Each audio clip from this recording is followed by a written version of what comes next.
नमस्कार। प्रादेशिक समाचार के साथ मैं आसिया नाजली। पहले मुख्य समाचार। राष्ट्रपति रामनाथ कोविंद आज डायन प्रथा के खिलाफ लड़ने वाली सरायकेला की छुटनी महतो को वर्ष 2021 के पद्मश्री पुरस्कार से करेंगे सम्मानित। राष्ट्रपति भवन के दरबार हॉल में 11 नवंबर को होने वाले राज्यपालों और उपराज्यपालों के 51वें सम्मेलन की राष्ट्रपति करेंगे अध्यक्षता।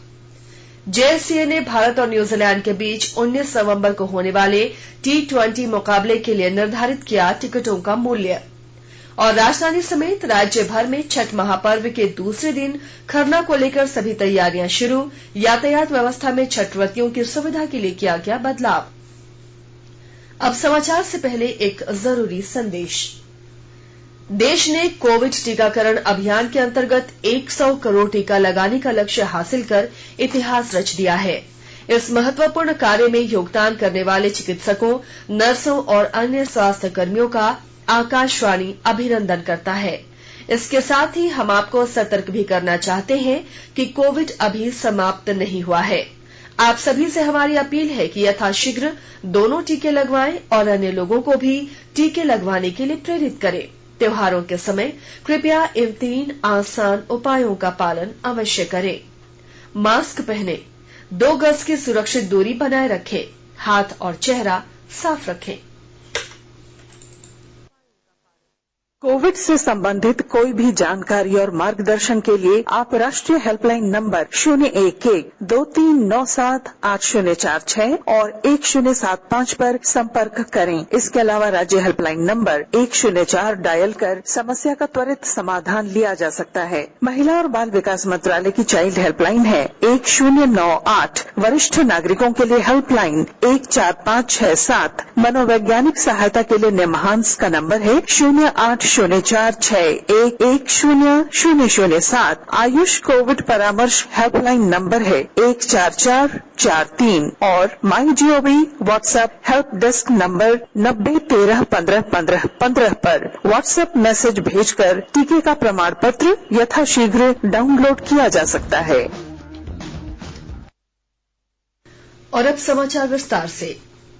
राष्ट्रपति रामनाथ कोविंद आज राष्ट्रपति भवन में वर्ष 2021 के पद्म पुरस्कार प्रदान करेंगे। देश के सर्वोच्च नागरिक सम्मान पद्म पुरस्कार 3 श्रेणियों पद्म विभूषण, पद्म भूषण और पद्मश्री के रूप में कला, सामाजिक कार्य, सार्वजनिक मामलों, विज्ञान, व्यापार, औषधि, साहित्य, खेल और सिविल सेवा समेत विभिन्न विधाओं और क्षेत्र में उल्लेखनीय कार्य के लिए दिए जाते हैं। इस वर्ष की सूची में 7 पद्म विभूषण, 10 पद्म भूषण और 102 पद्मश्री पुरस्कार शामिल हैं। राष्ट्रपति ने कल वर्ष 2020 के लिए पद्म पुरस्कार प्रदान किए थे। डायन प्रथा, सामाजिक कुरीतियों और अंधविश्वास के प्रति लड़ाई में सक्रिय भूमिका निभाने वाली सरायकेला खरसावां जिले की छुटनी महतो को आज राष्ट्रपति रामनाथ कोविंद द्वारा वर्ष 2021 के पद्मश्री पुरस्कार से सम्मानित किया जाएगा। छुटनी महतो ने अब तक 220 महिलाओं को डायन प्रथा और अन्य अंधविश्वास की लड़ाई में सहयोग करते हुए उन्हें न्याय दिलाने का काम किया है। छुटनी महतो सरायकेला खरसावां जिले के गम्हरिया प्रखंड अंतर्गत वीरबांस गांव की निवासी हैं। प्रधानमंत्री नरेंद्र मोदी ने पद्म पुरस्कारों से अलंकृत सभी लोगों को बधाई दी है। श्री मोदी ने कहा कि उन्हें प्रसन्नता है कि जमीनी स्तर से जुड़े लोगों को जनहित कार्यों में उनके अनुकरणीय प्रयासों के लिए सम्मानित किया जा रहा है। उन्होंने कहा कि पद्म पुरस्कार पर्यावरण, उद्यमिता, कृषि, कला, विज्ञान, सामाजिक सेवा, सार्वजनिक प्रशासन तथा सिनेमा से जुड़े लोगों को मिला है। प्रधानमंत्री ने सभी से आग्रह किया है कि वे पद्म पुरस्कारों से अलंकृत प्रत्येक व्यक्ति के बारे में जानें और उनसे प्रेरणा लें।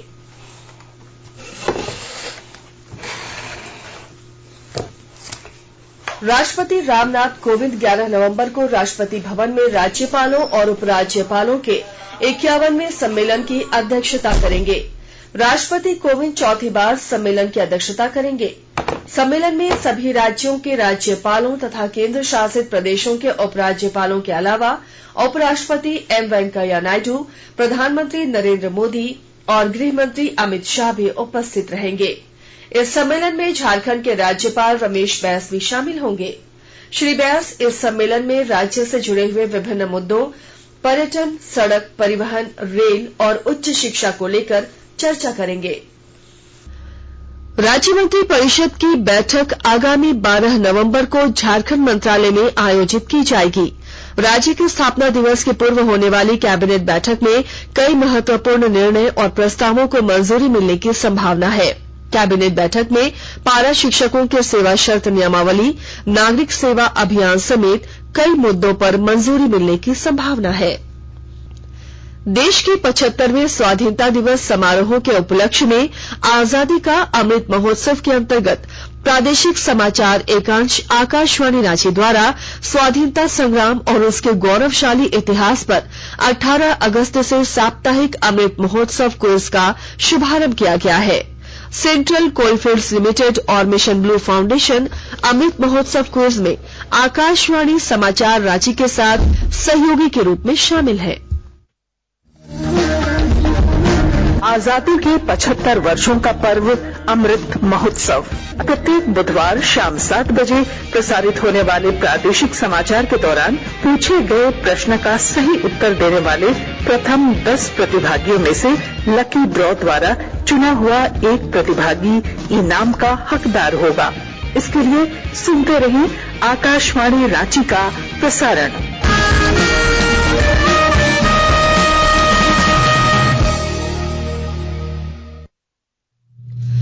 सरायकेला जिले में आजादी के अमृत महोत्सव के अवसर पर जिला विधिक सेवा प्राधिकार के द्वारा राजनगर के उत्क्रमित मध्य विद्यालय में स्कूली बच्चों के लिए कानूनी जागरूकता अभियान का आयोजन किया गया। इस अभियान में पारा लीगल वॉलंटियर PLV, बाल श्रम अधिनियम, बाल विवाह प्रतिषेध अधिनियम, लैंगिक अपराधों से बालकों का संरक्षण, किशोरी न्याय अधिनियम, डायन प्रथा और शक्ति ऐप के बारे में जानकारी दी गई। देश में कोविड रोधी टीकाकरण के तहत 109 करोड़ से अधिक टीके लगाए जा चुके हैं। इनमें 74 करोड़ 19 लाख से अधिक लोगों ने पहला टीका और 34 करोड़ 83 लाख से अधिक लोगों ने दूसरा टीका लगाया है। केंद्रीय स्वास्थ्य मंत्रालय ने बताया कि कल 54,10,000 से अधिक टीके लगाए गए। आकाशवाणी के ताजातरीन समाचारों के लिए आप हमारी वेबसाइट newsonair.com पर लॉग ऑन कर सकते हैं। ताजा समाचार Twitter handle ATIR news alerts और Facebook page All India Radio news पर भी उपलब्ध है। आप प्रादेशिक समाचार एकांश के Twitter handle ATIR news _Ranchi और फेसबुक, इंस्टाग्राम पेज तथा YouTube channel AIR news Ranchi पर भी हमारी बुलेटिन सुन सकते हैं। प्रादेशिक समाचार आप आकाशवाणी रांची से सुन रहे हैं और अब पेश है कोरोना से बचाव के कुछ संदेश।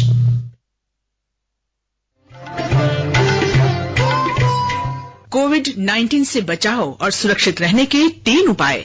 मास्क लगाएं, 2 गज दूरी है जरूरी, सुरक्षित दूरी रखें, हाथ और मुंह साफ रखें।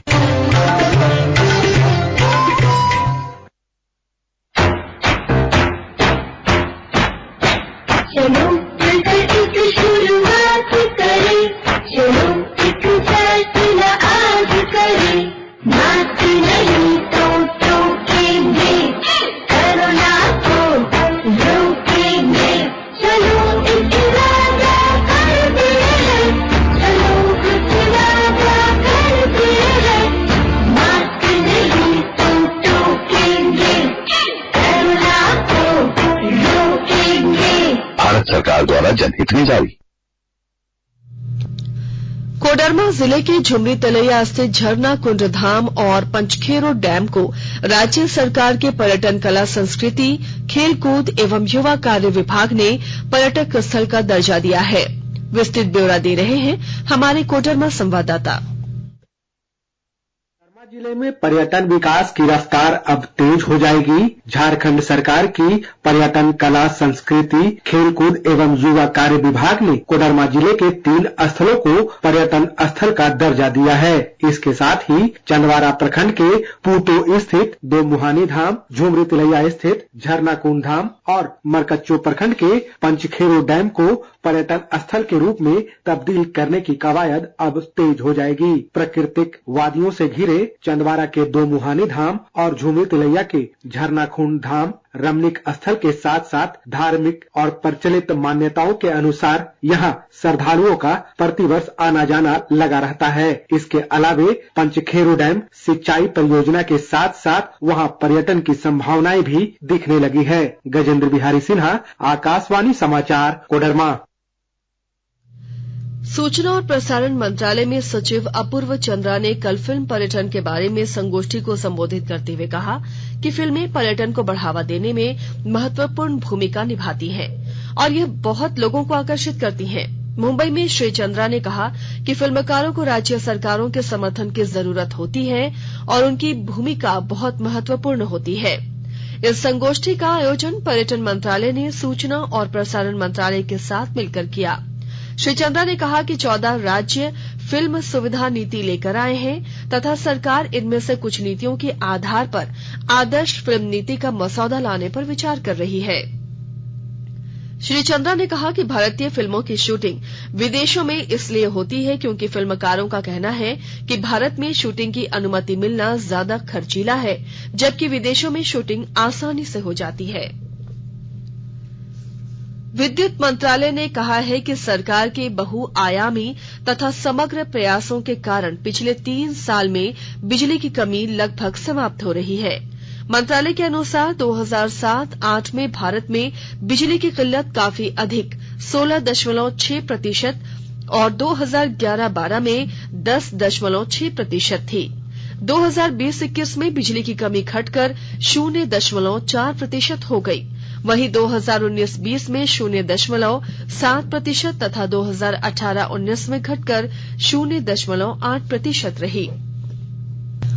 भारत और न्यूजीलैंड के बीच आगामी 19 नवंबर को राजधानी रांची के जेएससीए क्रिकेट स्टेडियम में होने वाले T20 मुकाबले के लिए टिकटों की कीमत निर्धारित कर दी गई है।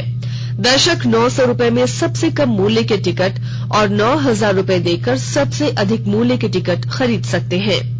झारखंड राज्य क्रिकेट एसोसिएशन के मैनेजमेंट कमेटी ने कोविड वैक्सीन के दोनों डोज लेने वाले लोगों को ही स्टेडियम के अंदर प्रवेश की अनुमति देने का निर्णय लिया है। राजधानी रांची समेत राज्य भर में छठ महापर्व के दूसरे दिन खरना को लेकर लोगों ने तैयारियां शुरू कर दी हैं। आज के दिन श्रद्धालु खरना का महाप्रसाद बनाकर भगवान सूर्य की उपासना करते हैं। यह त्योहार धरती पर जीवन के स्रोत सूर्य देवता की उपासना के रूप में पवित्रता और समर्पण के साथ मनाया जाता है। इधर छठ महापर्व को लेकर सभी छठ घाटों की साफ सफाई और सुरक्षा के विशेष इंतजाम किए जा रहे हैं। रांची के उपायुक्त छवि रंजन ने राष्ट्रीय आपदा मोचन बल NDRF की टीम के साथ प्रमुख छठ घाटों का निरीक्षण किया। उन्होंने छठ पूजा को लेकर सुरक्षा की सभी तैयारियों का जायजा लिया। NDRF के जवान राज्य के सभी प्रमुख घाटों पर किसी विषम परिस्थिति से निपटने के लिए तैनात रहेंगे। छठ पर्व को लेकर राजधानी रांची में 10 और 11 नवंबर को यातायात व्यवस्था में बदलाव किया गया है। यातायात पुलिस ने छठव्रतियों की सुविधा के लिए शहर में कई जगह पार्किंग की व्यवस्था की है। वहीं कल सुबह 8 बजे से रात के 11 बजे तक और 11 नवंबर को दोपहर 2 बजे से रात के 10 बजे तक शहरी इलाकों में बड़े और भारी व्यावसायिक वाहनों का प्रवेश वर्जित रहेगा। और आइए अब सुनते हैं अखबारों की सुर्खियां। राजधानी से प्रकाशित होने वाले सभी प्रमुख अखबारों ने 65,000 पारा शिक्षकों की सेवा शर्त नियमावली में होने वाले बदलाव, 29 दिसंबर को होगी घोषणा और मधु मंसूरी और शशिधर आचार्य को पद्मश्री दिए जाने की खबर को अपनी पहली सुर्खी बनाया है।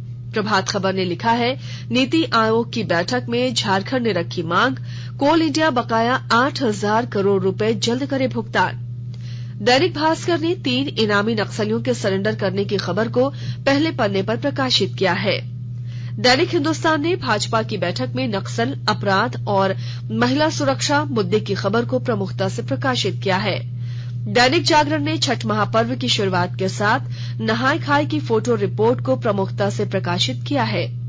रांची एक्सप्रेस ने कैबिनेट की बैठक होगी 12 नवंबर को आयोजित, इस खबर को पहले पन्ने की सुर्खी बनाई है।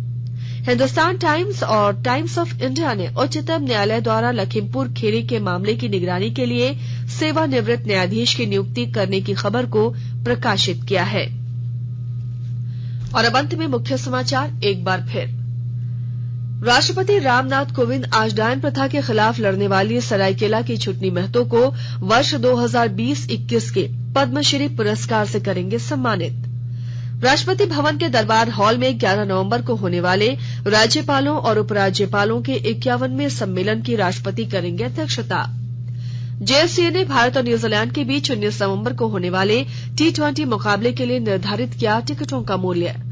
और राजधानी समेत राज्य भर में छठ महापर्व के दूसरे दिन खरना को लेकर सभी तैयारियां शुरू। यातायात व्यवस्था में छठव्रतियों की सुविधा के लिए किया गया बदलाव।